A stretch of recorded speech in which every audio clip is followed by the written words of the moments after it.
A vós, Senhor. Naquele tempo, o Espírito levou Jesus para o deserto. Ele ficou no deserto durante 40 dias e ali foi tentado por Satanás. Vivia entre os animais selvagens e os anjos o serviam.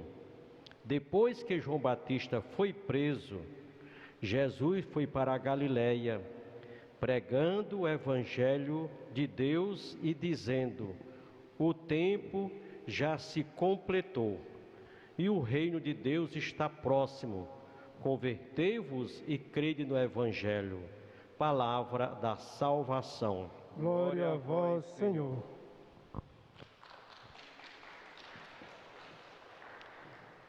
Prezados irmãos e irmãs, em nosso Senhor Jesus Cristo, aqui no santuário, em Teresina, Piauí, e você que reza conosco pela TV Meu Norte.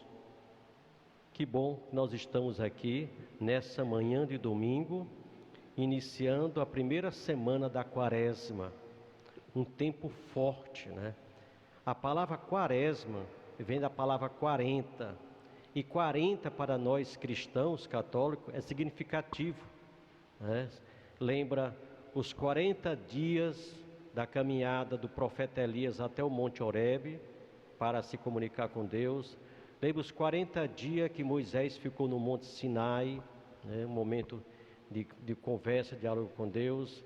Lembra os 40 anos do povo de Deus no deserto, né? Caminhando para a terra prometida.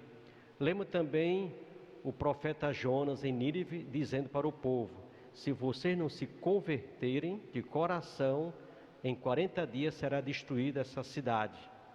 E lembra os 40 dias que Jesus, né, ficou no deserto se preparando melhor para poder assumir o projeto de redenção de toda a humanidade.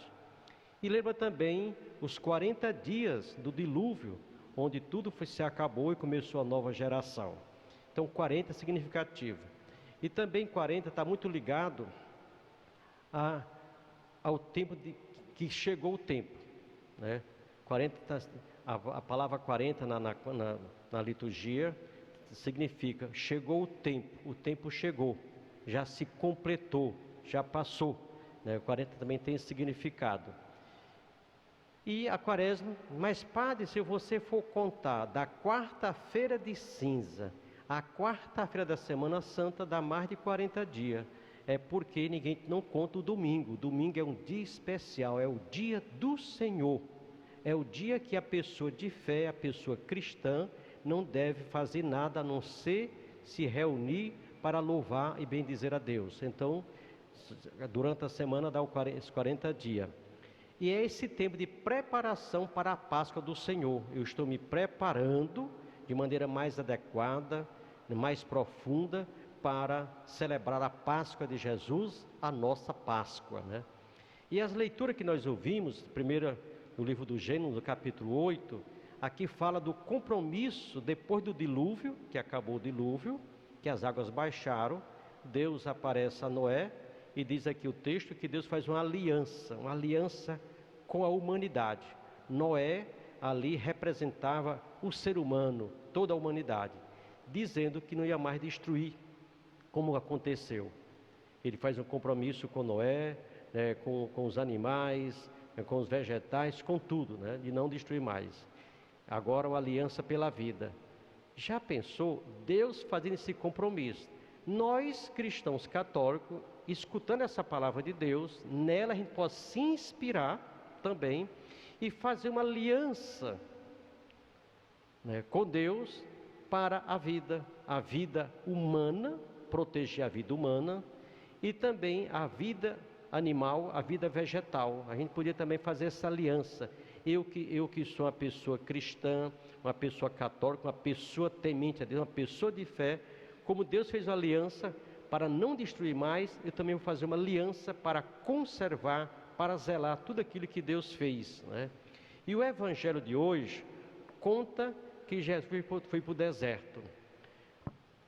O significado da palavra deserto, né, está significando um lugar e também um tempo.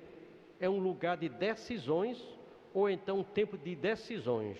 Jesus começou a perceber que agora já era o tempo de ele tomar a decisão. Então, deserto significa lugar ou então tempo de decisão. E diz o texto que Satanás tenta Jesus, né? A gente sabe pela liturgia bíblica que Satanás é um anjo da corte celestial, um anjo caído, né, que tem a missão de fazer um teste, de provar a fé das pessoas, ou então de coordenar uma rebelião contra Deus, né? E ele foi tentar Jesus, só que Jesus venceu, né? No deserto ele venceu a tentação de ficar ou ao lado de Deus para salvar toda a humanidade, ou ficar do lado do mundo, recebendo o benefício da humanidade. E aí Jesus toma a decisão, né, do lado de Deus, para ser o sinal de Deus de redenção de toda a humanidade. É uma leitura bem interessante e que nos ensina a tomar essa decisão de ficar do lado de Deus. A gente, quando aparecer em nossa vida, aparecer, né, algum momento para a gente tomar a decisão, que a nossa decisão seja para o bem, seja para ficar do lado de Deus. Depois que Jesus sai do deserto, ele disse que agora chegou o tempo para ele pregar, né? Diz aqui o texto sagrado, Jesus falando: o tempo já se completou e o reino de Deus está próximo. Converteu-vos e crede no Evangelho. O reino de Deus, o tempo já se completou, o reino de Deus está próximo. Converteu-vos e crede no Evangelho, né? Converter está ligado à mudança de vida. Essa primeira semana da Quaresma chamando a atenção nossa para a conversão. Esse é o tempo oportuno que Deus está me dando para eu tomar uma decisão, avaliar minha vida e me converter, me aproximar mais de Deus, né? E o tempo de Deus chegou. E a outra coisa que ele fala aqui é dizendo que o reino de Deus está próximo. E realmente está próximo e está dentro da gente, na nossa família. Basta eu renunciar à mentira, à falsidade, o fuxico, a fofoca, o roubo, a corrupção.